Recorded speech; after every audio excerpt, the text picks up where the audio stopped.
नमस्कार दोस्तों, मैं आचार्य वसुधा हार्दिक अभिनंदन करती हूँ आप सभी का आपके अपने YouTube चैनल पर। दोस्तों, आज के वीडियो में हम बात करने वाले हैं सूर्य देव के राशि परिवर्तन के बारे में। जी हाँ, ग्रहों के राजा आत्मकारक ग्रह हमारी शरीर में हड्डियों और नेत्रों का कारक माने जाने वाले, आत्मविश्वास का कारक माने जाने वाले सूर्य देव कर रही हैं राशि परिवर्तन। 14 अप्रैल 2022 को आएंगे मेष राशि में और यहाँ पर रहेंगे 14 मई 2022 तक। अब एक महीने का ये जो टाइम पीरियड रहेगा, ये क्या रहेगा सूर्य की दृष्टि से आपकी कुंडली में, आइए जानते हैं 12 की 12 राशियों पर क्या होगा इनका प्रभाव। सबसे पहले हम बात करते हैं मेष लगन वाले जातकों के बारे में। तो मेष लगन की अगर हम बात करूं तो 14 अप्रैल 2022 को सूर्य देव आएंगे आपके लगन में। यहाँ पर पहले से ही बुध और राहु विराजमान हैं। सूर्य बुध और राहु यानी कि सूर्य और बुध बनाएंगे बुधादित्य योग, राहु और सूर्य बनाएंगे मिल करके आपका ग्रहण योग, और राहु और बुध बनाएंगे जड़ बुद्धि योग। तो कहीं ना कहीं 3 योग इस समय आपके लगन कुंडली में बने हुए हैं। आपके लगन पर होगा क्या, यहाँ पर सूर्य देव उच्च के विराजमान हैं, और जब भी सूर्य उच्च के विराजमान होते हैं तो एक तो राजा और ऊपर से भी वो उच्च पद पर आसीन हो। तो इसका मतलब ये है कि आपके अंदर आत्मविश्वास भरपूर रहेगा, ईगो बहुत अधिक रहेगी, लेकिन कहीं ना कहीं यहाँ पर राहु के आ जाने से थोड़ी समस्या उत्पन्न हो सकती है। आप समस्या कैसी उत्पन्न होगी, सर में दर्द हो सकता है, इस दौरान सर में कुछ चोट भी लग सकती है, या फिर जिन लोगों को माइग्रेन की प्रॉब्लम है वो अधिक बढ़ सकती है। आप इस टाइम पीरियड के दौरान बड़े बड़े ख्वाब बनाएंगे, क्योंकि राहु क्या देता है, राहु आपको देता है बहुत अधिक चिंतन, और चिंतन भी कौन सा, बड़ी बड़ी स्कीमें, मैं ऐसे करूंगा, मैं वैसे करूंगा। लेकिन यहाँ पर बुध जो है वो कैलकुलेशन का कारक है, जो साथ में बैठा हुआ है। हालांकि इनकी दोनों की शक्तियों में थोड़ी क्षीणता आएगी, सूर्य की और बुध की, लेकिन फिर भी परिणाम तो देंगे ही देंगे। तो सूर्य देव यहाँ पर बैठकर आपको थोड़ा सा जिसमें हम कहीं आत्मविश्वास बढ़ाएंगे, लेकिन इस समय में आपको थोड़ा सा अपने व्यवहार पर कंट्रोल रखने की आवश्यकता है, क्योंकि कई बार ऐसा हो जाता है, कहते हैं ना कि इसका दिमाग बिल्कुल फिर गया है, ऐसा इस समय हो सकता है। आपके सोचने समझने की शक्ति को थोड़ा सा राहुदेव कंट्रोल में कर लें, लेकिन घबराने की आवश्यकता नहीं है, क्योंकि आपके पंचम के स्वामी है, यानी कि आपके एक त्रिकोण भाव के स्वामी है। आपके संतान के, आपके प्रेम के, आपके जॉब के, आपके जोखिम के, इन सब के कारक माने जाते हैं सूर्य देव आपकी कुंडली में, जो उच्च के होके आपके फर्स्ट हाउस में विराजमान है। तो सूर्य के यदि मंत्रों का आप जाप करेंगे और आदित्य हृदय स्तोत्र का अगर आप पठन करेंगे तो आपके लिए बहुत ही लाभकारी रहेगा।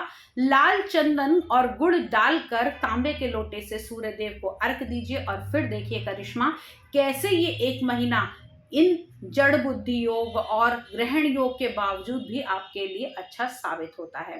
अब बात करते हैं हम अगले लगन यानी कि वृषभ लगन वाले जातकों के बारे में।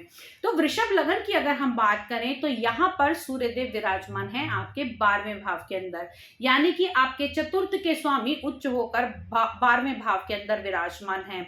सुख स्थान का स्वामी खर्चे के भाव में जा रहा है, वो भी उच्च होकर। तो यहाँ पर आप ओवर एक्सपेंसेस कर सकते हैं, ब्रांडेड चीजें खरीदेंगे, और वो चीजें भी कौन सी होंगी जिससे आपको ये लगे कि नहीं यार मुझे ये तो खरीदनी है, चाहे अभी बेनिफिट इसका हो या ना हो, बट आपके आगे टाइम में ये काम आने वाली हैं।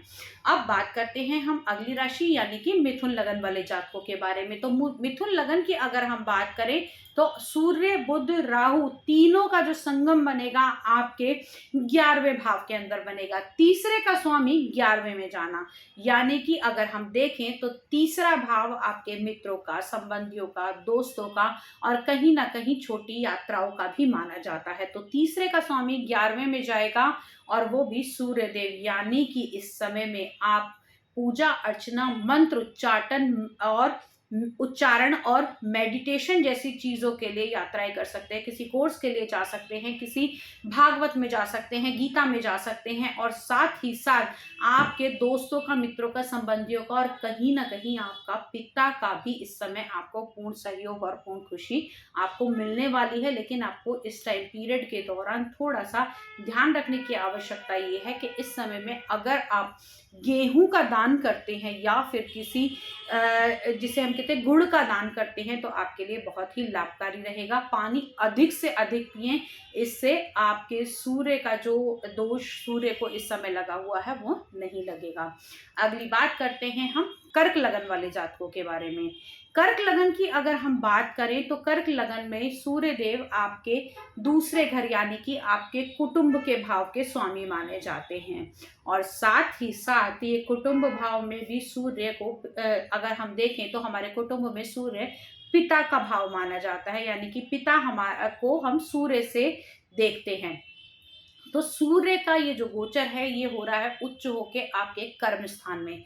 विशेषकर जो लोग सरकारी जॉब में हैं, सरकार से जुड़े हुए पेपर वर्क करते हैं, किसी प्रकार का ऐसा कार्य करते हैं जिसके अंदर आपको डॉक्यूमेंटेशन जो है वो गवर्नमेंट को देनी है, या फिर आपके बॉस इस समय थोड़ा सा अधिक ईगोइस्टिक हो सकते हैं, थोड़ा सा आप ध्यान देकर चलिए।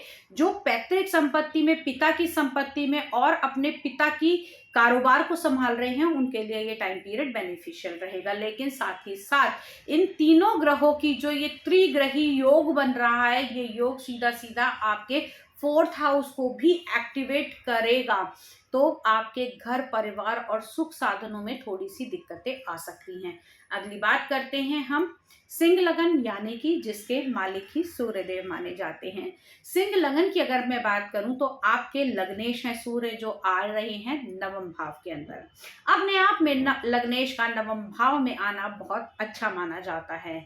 यहाँ पर पिता का आपको बहुत अच्छा सहयोग प्राप्त होगा, पिता की संपत्ति आपको इस टाइम पीरियड में मिल सकती है। साथ ही साथ आप लोगों की जॉब के इंक्रीमेंट के भी चांसेस बने हुए हैं। लेकिन यहाँ पर मैं बार बार कहूंगी कि सूर्य का उच्च होना अपने आप में अच्छा है, लेकिन साथ में जो ये राहु देव विराजमान है ये थोड़ा सा परिस्थितियों को गड़बड़ करेंगे। इसके लिए आप अपने लग्नेश के मंत्रों का, जी हाँ सूर्य के मंत्रों का जाप करें, और कुछ भी नहीं कर सकते हैं तो सिर्फ और सिर्फ अपने माथे पर सुबह केसरी तिलक लगाकर निकलें, तो इससे आपको बहुत अच्छे बेनिफिट प्राप्त होंगे। साथ ही साथ इस टाइम पीरियड के दौरान आपके रुके हुए काम पूरे होते हुए दिखाई देंगे। आपकी मेहनत का, आपकी आशंका से अधिक आपको फल मिलता हुआ दिखाई देगा। अगली बात करते हैं हम कन्या लगन वाले जातकों के बारे में। तो कन्या लगन की अगर हम बात करें तो आपके इस समय हम देखें तो आपके 12वें भाव के स्वामी विराजमान हैं आपके अष्टम भाव में, यानी कि विपरीत राजयोग, और साथ ही साथ यहाँ पर राहु का और बुध का विराजमान होना आपको बहुत अधिक आकर्षित करेगा। किस तरफ? मंत्रों की तरफ, उच्चारण की तरफ। साथ ही साथ अष्टम भाव से अगर हम देखें तो कहीं ना कहीं यहाँ पर सूर्य, बुध और राहु साइंटिस्टों के लिए, या जो काम कर रहे हैं रिसर्च का, किसी चीज में पीएचडी कर रहे हैं, उनके लिए ये टाइम पीरियड एक गोल्डन टाइम पीरियड है। क्योंकि राहु जहां देता है आपको सोच, ऐसा होगा तो ऐसा हो जाएगा, ऐसा होगा तो ऐसा हो जाएगा, वहीं बुध देता है कैलकुलेशन। तो बिना राहु के, बिना आपकी एज्यूम किए हुए चीजें कभी भी सार्थक नहीं होंगी, और बुध उनको कैलकुलेटिव करेगा और उनको सार्थक करेगा। तो आपके लिए ये बुध आदित्य और साथ ही साथ सूर्य, राहु और बुध का ये जो गोचर रहेगा आपके लिए बहुत ही बेनिफिशियल रहने वाला है। विपरीत राजयोग का भी निर्माण हो रहा है। 12वें का स्वामी इस समय अष्टम भाव के अंदर विराजमान है, तो चीजें सार्थक होंगी। लेकिन आपको थोड़ा सा ध्यान रखना होगा, गायत्री मंत्र का जाप अवश्य करें, आपके लिए रामबाण साबित होगा। अगली बात करते हैं हम लोग तुला लगन वाले जातकों की। तो तुला लगन की अगर हम बात करें तो तुला लगन में आपके 11वें भाव के स्वामी आपके 7म भाव में विराजमान हैं। जीवन साथी का सहयोग तो मिलेगा, लेकिन अनबन बनी रहेगी। राहु यहाँ विराजमान है, सूर्य हो गए हैं, तो कहीं ना कहीं उच्च का सूर्य आपके 7म भाव में, तो जीवन साथी इस समय बहुत अधिक ईगो में हो सकता है, बहुत ज़्यादा अपनी बात को ऊपर रखना या अपनी बातों को मनवाना, या फिर अगर हम कहें तो सेल्फ रिस्पेक्ट जो है वो ज़रूरत से ज़्यादा इस टाइम पीरियड में आ सकती है। और इस टाइम पीरियड के दौरान अगर आप पार्टनरशिप के काम में जुड़े हुए हैं तो पार्टनरशिप में थोड़ी उन्नति होगी, लेकिन आपको सोच समझकर शब्दों का उच्चारण करना होगा और अपने पार्टनर से जो संबंध है वो बहुत अच्छे बनाकर रखने होंगे। कपड़े का बिजनेस करते हैं, टाइम पीरियड बहुत अच्छा रहेगा। अगर किसी प्रकार का आप दवाइयों से जुड़ा हुआ भी कार्य करते हैं तो ये टाइम पीरियड आपके लिए बहुत ही लाभकारी रहने वाला है। अगली बात करते हैं हम वृश्चिक लगन वाले जातकों के बारे में। तो दोस्तों, अगर मैं वृश्चिक लगन की बात करूं तो इस समय में आपके दशम भाव के स्वामी आपके छठे भाव के अंदर विराजमान हैं। तो कहीं ना कहीं सूर्य का, आप दशम के स्वामी का यानी कि आपके कर्म स्थान के स्वामी का उच्च का होकर छठे भाव के अंदर आ जाना, इस समय में क्या कर सकते हैं, कोई लोन ले सकते हैं, क्योंकि रोग ऋण शत्रु का भी माना जाता है। लेकिन यहाँ पर सूर्य और राहु दोनों ही हैं, तो शत्रु तो इस समय आपके परास्त होंगे, क्योंकि उच्च के सूर्य विराजमान है। राजा अपने आप में राजा है। लीगल पेपर वर्क अगर के कारण अगर कोई ऐसा चल रहा था, कोई मामला चल रहा था, तो वो यहाँ से ठीक होता हुआ दिखाई देगा। लेकिन पैसे का जो है वो आप थोड़ा सा संभल कर उपयोग करें। ज़रूरत से ज़्यादा इस समय में आप लोन ना लें, आपके लिए थोड़ा सा हानिकारक सिद्ध हो सकता है। धनु लगन की अगर हम बात करें तो धनु लगन में सूर्य देव आपके नवम भाव के स्वामी माने जाते हैं। नवम भाव यानी कि आपके धर्म का भाव माना जाता है, आपके पिता का भाव माना जाता है। और कहीं ना कहीं नवम भाव हम जो देखते हैं सबसे ज्यादा, वो देखते हैं हम इसको भाग्य भाव के रूप में। तो भाग्य भाव का स्वामी पंचम में आना बड़ा ही शुभ संयोग है। अपने से अगर हम देखें तो इस समय अपने से नवम विराजमान है। तो नवम यानी भाग्य भाव से भाग्य भाव के अंदर विराजमान है। आपके लिए ये टाइम पीरियड बहुत अच्छा रहने वाला है। बच्चों की उन्नति होगी इस टाइम पीरियड के दौरान। आपका अगर जॉब चेंज करने की सोच रहे हैं तो आप जॉब भी चेंज कर सकते हैं। साथ ही साथ इस टाइम पीरियड के दौरान जो लोग शेयर मार्केट से जुड़े हुए हैं वो भी इसमें जो है आगे रिस्क ले सकते हैं, लेकिन आपको मार्केट और अपना स्टेटस देखकर ही सब कुछ करना है।